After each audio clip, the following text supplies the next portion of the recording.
Come on in, get cozy. Today, I'm going to tell you the wonderful story of a 7-year-old boy named Yazan. Now, Yazan lives all the way in Berlin, but he's always had this big dream of experiencing Ramadan in a very, very special place, Sudan. You see, Yazan had heard so many amazing stories from his family about Ramadan in Sudan. He would close his eyes and just imagine the glowing lanterns, the delicious food, and that warm, happy feeling of everyone celebrating together. And guess what? This year, his dream was finally coming true. The whole family packed their bags and traveled to Sudan, right in time for the holy month. The moment Yazan stepped off the plane, he could feel it. It was like the air itself was filled with peace, and a kind of joy that was even more magical than he had ever imagined.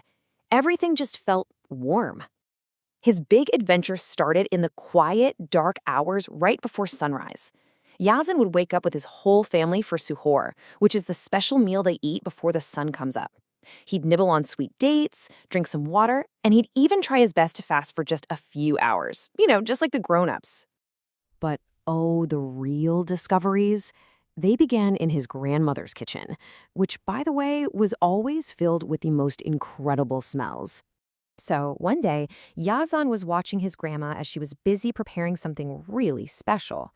It was this dark brown drink, and it had a wonderful sweet smell that he'd never, ever smelled before. He was so curious. What could that possibly be?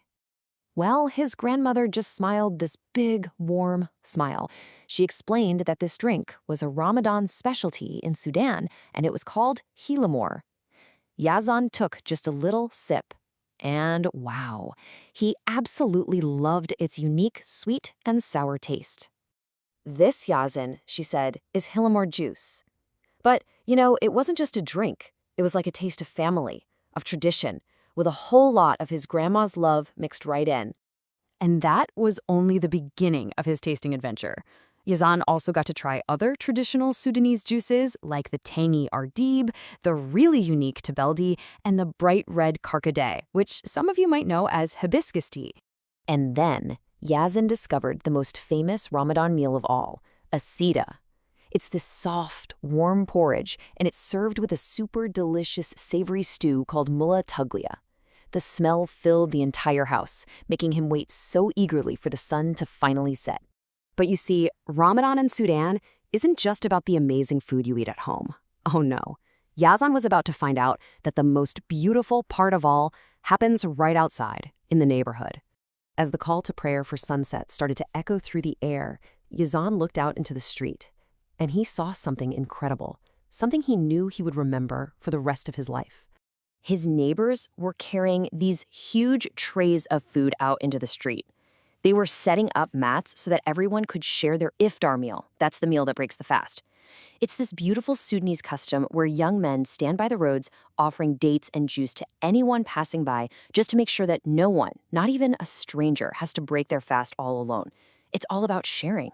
Sitting right there, sharing food with his new friends under the evening sky, Yazan just couldn't help but say with a huge, happy smile, "Ramadan here is so beautiful." And as wonderful as the days were, the nights held their own special kind of magic. After the sun went down, a whole new world of sounds and traditions came to life. So just before dawn, Yazan would be woken up by a very special sound. It was the Masaharati. He's a man who walks through the quiet streets beating a drum, and his job is super important. He wakes everyone up for their suhoor meal. For Yazan and all the neighborhood kids, hearing him was so exciting. He'd call out in this loud, friendly voice, "Oh, you who are fasting, wake up for suhoor!" And all the children, including Yazan, would happily chant right along with them, their laughter echoing in the quiet morning air. During the last 10 nights of Ramadan, which are thought to be extra special and blessed, Yazan would walk with his aunt to the mosque for late-night prayers called tahajjud. And with every quiet step, he felt this deep, deep sense of peace fill his heart. And as Ramadan started to come to an end, a new kind of excitement began to bubble up in the air. The whole neighborhood started to fill with sweet scents, which meant only one thing. The big celebration of Eid was right around the corner. Yazan got to be a part of the wonderful tradition of Eid baking. The house smelled like flour and yummy spices as he helped his mom and grandma shape all the special treats. But the best part? He got to join the other kids in the neighborhood to carry the heavy trays to the community oven, which is called the tabuna. They'd all wait there together, watching and waiting for their warm, delicious goodies to come out. Holding a warm, freshly baked treat with his heart just bursting with joy from all the incredible things he'd seen and done, Yazan declared, "Ramadan in Sudan is the most beautiful Ramadan in the world." And you know what? He really, truly meant it. What a beautiful story. Now, were you listening closely? Let's play a little game with Yazan and see what we can remember. Get ready for some fun riddles. Okay, here's your first riddle. I am a Sudanese drink, my color is brown, and people love to drink me in Ramadan. What am I? I'll give you a second to think. Did you guess it? It's Hilamor. That's right, the special sweet and sour drink Yazan's grandma made. You're so smart. All right, are you ready for the next one? Here we go. I am a man who wakes people up for suhoor with my drum. Who am I? Think carefully now.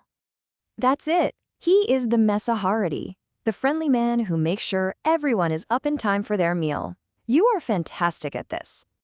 Yazan's journey really shows us how special traditions connect us with our families and our friends, doesn't it? It kind of makes you think, what beautiful traditions does your family have? The ones that fill your heart with joy? Thanks for joining us today.